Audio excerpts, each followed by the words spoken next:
আমরা এখানে কয়েকটা ভেরিয়েবল লিখছি। যেমন টেস্ট একটা ভেরিয়েবল, পাই একটা ভেরিয়েবল, মাই নেম একটা ভেরিয়েবল।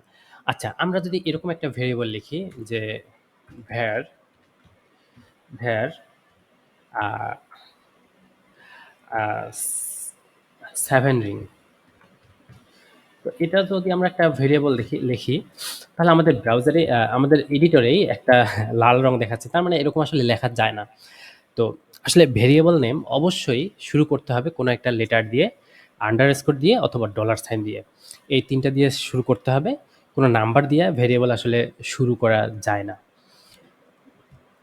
তো এটাকে যদি আমরা এভাবে লিখি ভেরিয়েবল 7 রিং ইকুয়াল আমি লিখলাম যে যদিও আমাদের এডিটরে ইরর দিচ্ছে, তারপরে আমরা একটু রান করে দেখি আমরা কি ইরর পাই। আমরা যদি কোনো একটা ইরর করি, আমাদের কোনো একটা ভুল হয়, তখন কিন্তু আমাদের কনসোলে এই ভুলটা দেখাবে। Invalid or unexpected token.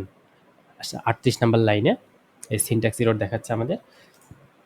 ৩৮ number লাইনে এই ইনভ্যালিড টোকেন মানে আমরা এভাবে লিখতে পারবো না।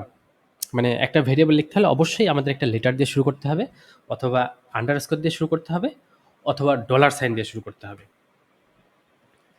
আমরা যদি এখন লিখি, এখন আমাদের কোনো ইরর নাই। আন্ডারস্কোর দিয়ে শুরু করতে পারি, অথবা আন্ডারস্কোর ডলার সাইন দিয়ে শুরু করতে পারি, অথবা শুধু ডলার সাইন দিয়েও শুরু করতে পারি।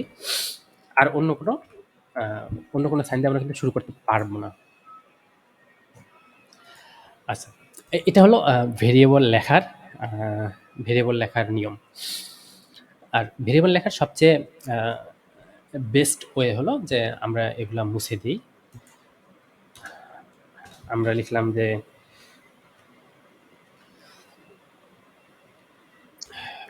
কনস্ট্যান্ট পাই, তারপর লেট মাই নেম, মানে এগুলোকে আমরা আগে ডিক্লেয়ার করে নিলাম। এইভাবে আমরা এইভাবে লেখা মানে এটা হলো ডিক্লেয়ার করা যে এটা একটা ভেরিয়েবল, এটা একটা constant variable. Let my name এটা একটা ভেরিয়েবল। এখন আমি লিখলাম যে মাই নেম ইকুয়াল আর পাই ইকুয়াল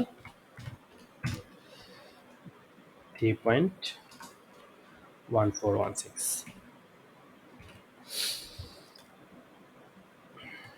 টেস্ট ভেরিয়েবলটা আমাদের নাই, এটাকে আমরা যদি রান করি এটা একটা ইরর দেবে।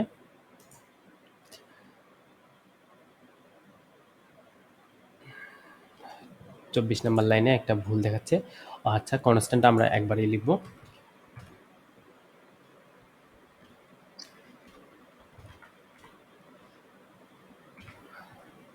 তাহলে আমরা এখানে পাইভি ডিক্লেয়ার করতে পারবো না। এখানে একটা আমরা ভুল ইরর পাচ্ছি।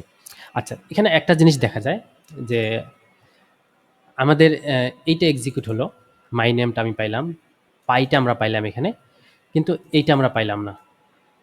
আচ্ছা, এখন আমরা একটা কাজ করি, এই পাইটাকে আমি নিচে দিই।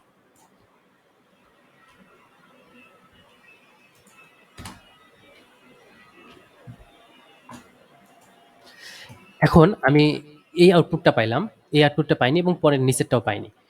এর কারণটা হলো JavaScript line by line line by line execute করে কোড। প্রথম এখান থেকে শুরু করে এই পর্যন্ত আসছে, কোনো ভুল পাইনি। যখন এই টেস্টে আসলো, দেখলো যে এই টেস্ট নামে কোনো ভেরিয়েবল নাই, তখন সে একটা ইরর দিল, এবং ইরর দেওয়ার পরে পরের কোডটা সে আর এক্সিকিউট করবে না। কিন্তু আগের এই পর্যন্ত, এই লাইন পর্যন্ত সে কোডগুলো সব এক্সিকিউট করছে। আমি যদি এটা কমেন্ট করে দিই, যেহেতু ওটা আমার নাই, তাহলে দেখবো যে আমাদের আর কোনো সমস্যা নেই, সব লাইন এসে প্রিন্ট করছে। That's it. Okay, thank you.